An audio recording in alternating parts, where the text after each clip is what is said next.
2절 말씀입니다. 고린도전서 6장 12절과 13절입니다. 고린도전서 6장 12절과 13절 2절 말씀 한 목소리로 봉독합시다. 모든 것이 내게 가하나 다 유익한 것이 아니요 모든 것이 내게 가하나 내가 무엇에든지 얽매이지 아니하리라. 음식은 배를 위하여 있고 배는 음식을 위하여 있으나 하나님은 이것 저것을 다 패하시리라. 몸은 음란을 위하여 있지 않고 오직 주를 위하여 있으며 주는 몸을 위하여 계시느니라. 아멘. 오늘도 주님과 함께 오늘 하루를 시작하시는 우리 모든 성도님들 하나님께서 하늘의 크신 은혜와 평화 가득 부어주시길 주님의 이름으로 간절히 기원합니다. 오늘 본문 말씀 통해서 몸에 새겨진 말씀 이런 제목으로 함께 은혜 나누도록 하겠습니다. 고린도 교회는 사도 바울이 2차 선교 여행 때 개척한 교회입니다. 이 고린도라고 하는 도시는 당대 최고의 항구 도시이기도 했고 무역 도시이기도 했습니다. 그래서 이제 그곳은 다양한 계층의 사람들, 다양한 민족, 다양한 인종의 사람들이 이렇게 교차하며 생활하는 곳이었어요. 유동인구도 참 많았고요. 그리고 이제 무역업이 성행했기 때문에 이제 그곳은 정말 많은 이제 돈이 오고 가기도 하고요. 이게 물질적으로 굉장히 풍요한 도시였습니다. 근데 대신에 이제 이런저런 문란한 도시이기도 했고요. 그리고 도덕적으로나 생활 양식에 있어서 정말 자유분방한 사람들이 참 많았습니다. 다채로운 사람들이 참 많았는데 그래서 이제 교회의 구성원들도 다른 교회들보다 훨씬 더 그 구성원이 다채로웠어요.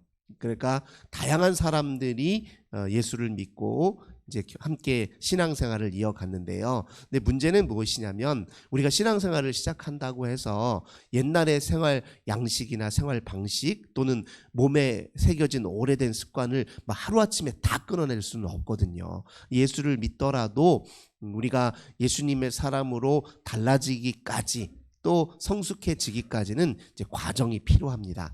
그래서 이제 신앙생활을 하면서 영적 훈련과 또 하나님 말씀에 비추어서 자기 생활을 이렇게 비추어 보며 성찰하고 또 새로운 삶을 위해서 열심으로 또 노력하고 이런 과정이 좀 필요하거든요. 근데 이제 그런 노력이 채 무르익기 전에 교회에 다양한 문제들이 발생했어요.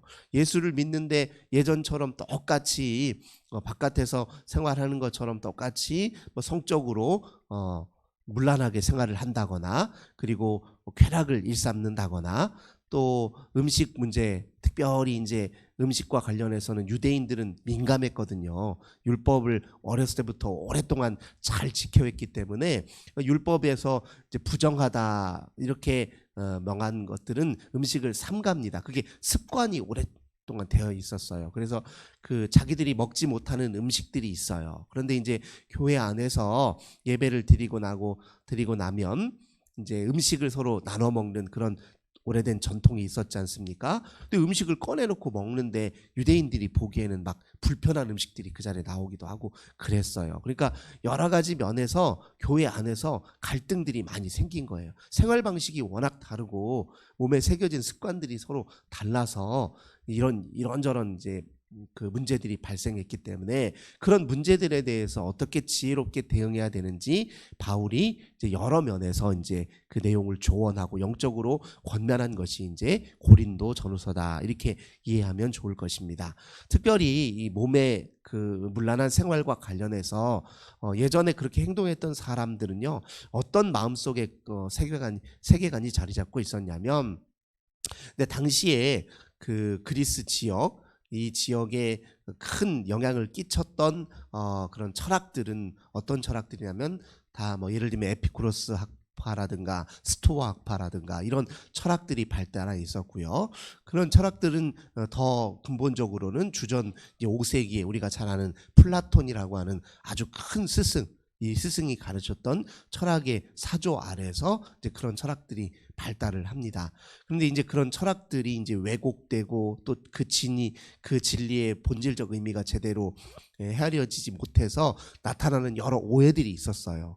예를 들면 그래서 이제 사람 몸이나 물질에 대해서 극단적으로 이제 두 부류의 생각을 가지고 있는 사람이 있었습니다. 이제 한편으로는 이 사람의 영혼이 중요하고 몸은 별것 아니니까, 예를 들면 플라톤이라고 하는 사람이 몸은 영혼의 감옥이다 뭐 이렇게도 표현한 적이 있고요.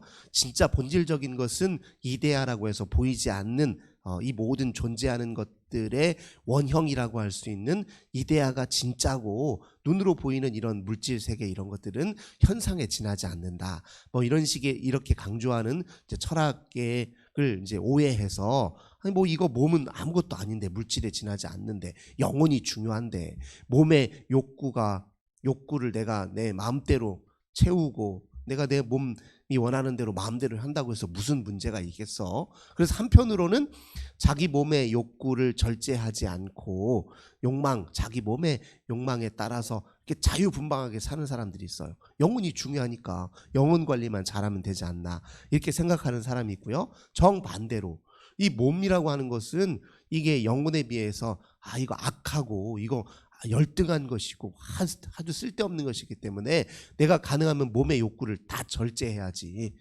이건 내 영혼에 해로운 것들이 하면서 극단적인 금욕주의가 있어요. 이게 정반대예요. 어떤 사람은 자유롭게 쾌락을 일삼고 어떤 사람은 자기 몸의 욕구를 극단적으로 절제해요. 이런 식의 그런 극단적인 그 몸에 대한 물질에 대한 생각을 가지고 있었던 사람이 당시에 많았단 말이에요. 근데 그런 사람들이 이제 예수를 믿고 교회 안에도 들어왔어요. 그러니까 하루아침에 다 예수의 진리와 말씀을 따라서 자기 생각과 세계관이 하루아침에 싹 바뀌는 게 아니거든요. 그러니까 이제 자기 몸에 대해서 나는 이제 영혼 구원을 받았으니까 몸이야 뭐 이거 아무 중요한 것도 아닌데 내가 원하는 대로 마음껏 하며 살아야지, 이렇게 생각하는 사람이 자기 생각을 안 바꾸니까 예전처럼 똑같이 성생활도 문란하게 하고요. 이렇게 오늘 고린도전서 6장에 보면은 창기와 어떻게 주의 전인 네 몸을 연합할 수 있느냐, 바울이 이런 걸 또 꼬집어 얘기하는 것처럼 그렇게 옛날 하던 방식 똑같이 문란하게 생활하는 사람이 있었단 말이에요. 근데 우리가 읽진 않았지만 7장에 보면 정반대로 내가 이제 예수 믿고 했으니까 더 철저하게 내 몸의 욕구 같은 것은 더 철저하게 제어하고 내 영혼에 해가 되는 이 몸은 가능하면 내가 금욕적으로 살아야지 하다가, 이런 생각 갖고 있는 일부 사람들은 어떻게 했냐면요. 아니 이제 결혼 생활하는 여인들 중에 특별히 그런 여인들이 많았는데 예수 믿고 난 이후에 이제 더 이상 남편과 잠자리를 하지 않는 거예요. 근데 그게 이제 초대교회 고린도 교회에 실제로 다양한 문제를 일으켰습니다. 결혼을 하지 않은 여인은 내가 결혼을 이제 더 이상 하지 않겠다. 연애하던 여인이 갑자기 어느 날 이별을 선고하는 거예요. 난 이제 예수 믿고 내 영혼을 위해서만 살 거니까 내 몸의 모든 이런 욕망이나 욕구 이런 것들은 다 버리겠습니다 하고 갑자기 이별을 통고하는 거예요. 근데 이게 이제 다 바울의 볼 때는 성경의 진리와는 맞지 않는 잘못된 인식이라는 거예요. 우리가 잘 아는 것처럼 하나님이 우리 영혼만 창조했습니까? 물질도 창조했고 영혼도 창조했잖아요. 나중에 초대교회에 그 침투한 이단적 사상 중에 하나가 영지주의라는 게 있습니다. 이게 나중에 2세기와 3세기 때 교회 안에 들어와서 정말 많은 사람들의 혼란스럽게 했던 이단의 사상 중에 하나였어요. 이 영지주의라는 게 이제 원래 광범위한 사상이 종합적으로 이루어진 거기 때문에 하나를 딱 꼬집어서 이야기하기 참 어려운 측면이 있는데, 근데 교회 안에 들어왔을 때 교회의 진리를 어떻게 왜곡시켰냐면, 예를 들면 이래요. 예수님이 십자가에 달려 죽으실 때 이게 사실은 예수님이 완전한 몸을 입으신 분이 아니라는 거예요. 겉으로 보기에 몸을 입은 것처럼 보이지만 실제로 예수님은 몸을 갖고 계시지 않다, 이렇게 생각했어요. 왜냐하면 그 영지주의의 잘못된 인식 중에 하나가 무엇이냐면 물질은 악하다는 거예요. 물질은 악한 것이기 때문에, 영혼에 비해서 열등하고 악한 것이기 때문에 우리 예수님이 같이 그런 분이 몸을 입을 리가 없다는 거야. 그러니까 그렇게 생각하는 사람들이니까 예수님은 겉으로 보기에 몸을 가진 것처럼 보이지만 실제로는 몸이 없어요. 그래서 그런 걸 이제 가현설이라고 이야기합니다. 근데 십자가에 못 박힐 때도 몸이 못 박힌 게 아니에요. 그런 식으로 믿었던 사람들이 있어요. 그러니까 이게 영지주의의 잘못된 인식을 이제 교회 안에 들어왔을 때 이제 이런 식의 잘못된 믿음으로 드러나기도 했다는 것이죠. 그러니까 바울이 볼 때는 그 다 잘못된 사상이에요. 하나님이 세상을 지으실 때 하나하나 지으신 다음에 했던 표현이 있죠. 보시기에 좋았더라. 이 몸은 누가 만드셨습니까? 이것도 하나님이 만드셨잖아요. 우리 사람에 있는 몸의 모든 욕구는 그 자체로 나쁜 게 아닙니다. 몸에 왜 나빠요? 몸의 모든 욕구는 하나님이 우리가 이 세상을 살도록, 이 세상에 이 자연과 더불어 살도록 하실 때 필요한 모든 기능들을 몸에 다 넣어주신 거예요. 그러니까 그 자체로 나쁜 것은 하나도 없습니다. 이것이 언제 나빠집니까?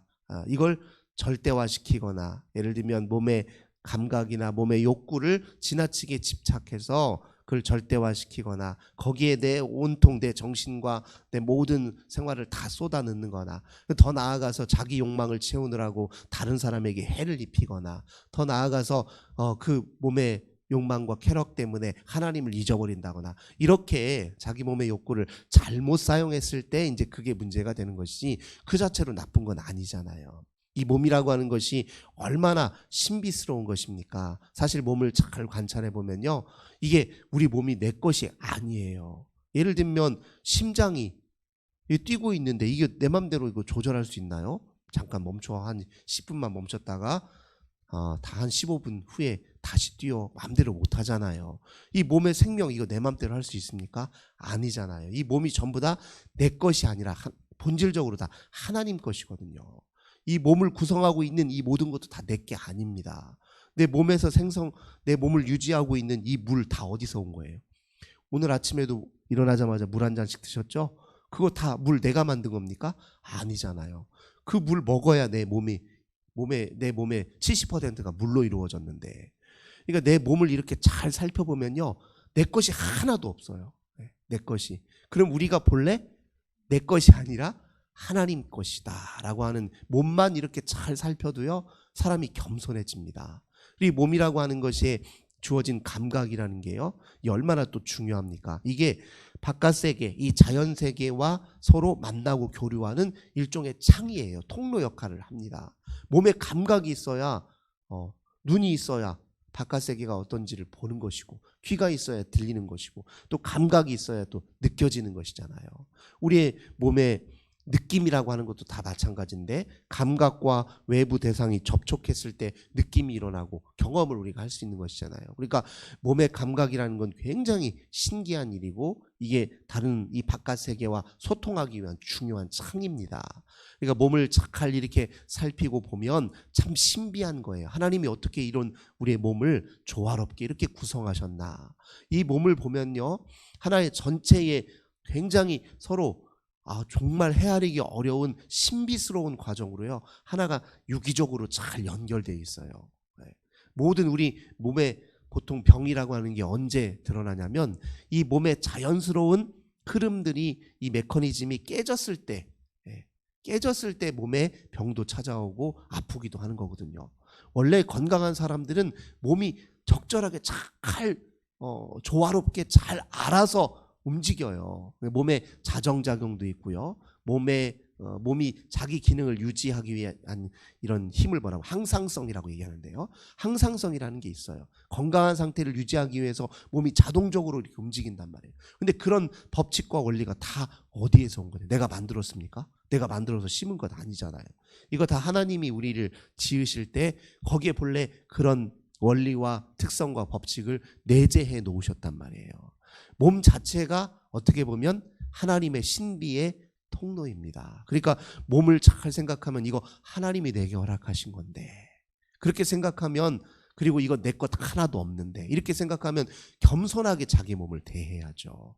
그리고 이 몸을 주신 하나님이 내게 이걸 왜 주셨을까라고 하는 그 본래적인 목적에 대해서 생각해야 되겠죠. 그래서 오늘 사도 바울은 이렇게 얘기하는 거예요. 몸은 음란을 위하여 있는 것이 아니라 주를 위하여 있는 것이다, 이렇게 표현하고 있지 않습니까? 몸이 하나님으로부터 왔고 하나님이 내게 주셨으니 이 몸을 써서 해야 될 일이 우리 주님을 위하는 일이다. 이렇게 이야기하고 있습니다. 우리 몸으로 할 수 있는 일이 많죠. 내 맘대로 하고 싶은 게 많을 거예요. 12절 보니까 모든 것이 내게 가하지만 다 유익한 것은 아니다. 이렇게 표현하고 있어요. 하나님이 주신 몸으로 내 맘대로 막 할 수 있죠. 하지만 그게 나한테 유익한지 아닌지, 그게 나를 포함해서 다른 사람에게 유익한지 아닌지를 우리가 분별할 수 있는 그런 지혜도 하나님 우리에게 같이 주셨잖아요. 그러니까 이 몸을 어떻게 사용할지를 훈련하는 것이 그리스도인들에게 또 주어진 중요한 과제이기도 합니다. 우리 하나님 말씀을 믿는다는 것, 따른다는 것은요, 우리 몸에 주의 말씀을 우리의 몸의 행동으로 다시 재현하고 그걸 실천하고, 그래서 우리 몸에 말씀을 기초로 한 행동의 양식을 몸에 다시 새겨 넣는 과정이 일종의 영적 실천의 과정입니다. 우리 예수님은 말씀이 육신이 되어 우리 가운데 오신 분이에요. 그러니까 말씀이 육신이 된 거예요. 그러니까 예수님은 육신 자체가 말씀으로 완전히 다 충만해 있는 상태라는 거예요. 근데 우리는 이제 우리 몸이 말씀으로 충만해 있지 못할 때가 많잖아요. 우리 몸으로 주님 말씀을 온전히 채워가는 과정이 몸의 말씀을 이제 새기는 과정이에요. 보통은 이제 우리 몸이라는 게 습관적으로 움직이잖아요. 그래서 우리의 습관이, 우리의 행동 하나하나가 나도 모르게 어떻게 행동하고 있는지를 늘 살펴서 주의 말씀에 근거하여서 행동하는 것을 우리가 반복하고 훈련함으로써 우리의 몸에 새로운 습관이 형성되겠죠. 말씀에 근거한 습관. 그럼으로써 우리의 몸을 통해서 하는 모든 일들이 이루어지겠죠. 주님께 기쁨이 되고 영광이 되고, 내가 몸써서 하는 일 때문에 나도 참 건강해지고 다른 사람들도 나 때문에 유익해지고 그렇잖아요. 우리가 매일 하는 말도 사실은 마찬가지입니다. 이거 말이라고 하는 것이 이거 혀나 또 입을 움직이는 거나 이 발성기관에 이걸 움직여서 소리를 내, 이거 다 신기한 일이거든요. 이거 내가 내 맘대로 할 수 있는 일이 아닙니다. 하나님 주신 이 신비한 능력이잖아요. 근데 이것 가지고서 어떻게 사용하는 거냐는 또 나한테 달려 있어요. 이 입으로 가지고서 막 다른 사람을 험담하고 저주하고 비판하고 욕하고 막 깎아내리고 이렇게도 사용할 수 있겠죠. 그거 내 자유입니다. 하지만 그 다 내 유익한 게 아니고 주님 보시기에 기쁜 일 아니잖아요. 그러니까 우리 입술을 사용해서 어떤 일을 할 것인지 우리가 신중하게 잘 분별해야 된다는 겁니다. 이왕에 하는 말이면 진실을 담고 있어야 되고, 이왕에 하는 말이라면 사랑을 아주 가득 담긴 말이면 얼마나 좋습니까? 이왕에 담긴 말이라면 다른 사람을 이렇게 지지해주고 응원하고 다른 사람이 좀 더 살맛나게 살 수 있도록 도와주는 말을 사용하면 얼마나 좋냐고요. 그러니까 이왕에 우리가 몸을 쓰고 손을 쓰고 입을 쓰고 발을 쓰고 오늘 쓰는 이 모든 것이 주님 내게 주신 허락하신 이 신비한 것이니 내가 주를 위하여 어떻게 쓸 수 있을까? 오늘 이 아침에도 그렇게 우리 기도하면서 우리 주님 앞에 우리의 몸을 성별하여 드리는 저 우리 모든 성도님들 되시길 주님의 이름으로 간절히 기원합니다. 좋으신 주님 감사드립니다. 주님 우리에게 이렇게 신비한 몸을 선물로 주셔서 감사드립니다. 이 몸으로 저희들이 하는 모든 일들이 덕스럽게 하소서, 주님께 기쁨이 되게 하옵소서. 하나님이 우리에게 주신 몸의 욕구, 감각 어느 하나 신비하지 않은 것이 없습니다. 이 모든 것을 하나님 저희들 기쁨으로 향유하되 우리만 독점하거나 또 너무 집착하거나 또 과하게 하나님 우리의 몸의 쾌락과 또 정욕과 욕망에 저희들 사로잡히지 않도록 저희들을 붙잡아 주시옵소서. 오직 우리 주님이 기뻐하시는 복된 일을 감당하는데 우리의 몸을 잘 사용하는 저희들 되게 하여 주옵소서. 주 예수님의 이름으로 간절히 기도드립니다. 아멘. 오늘도 우리 환우들을 위해서, 가정의 자녀들을 위해서, 교회와 나라와 이 민족을 위해서 간절히 주 앞에 기도하겠습니다. 하나님 감사합니다. 오늘도 저희들 주 앞에 기도하며 이 하루를 시작합니다. 주님 도와주소서.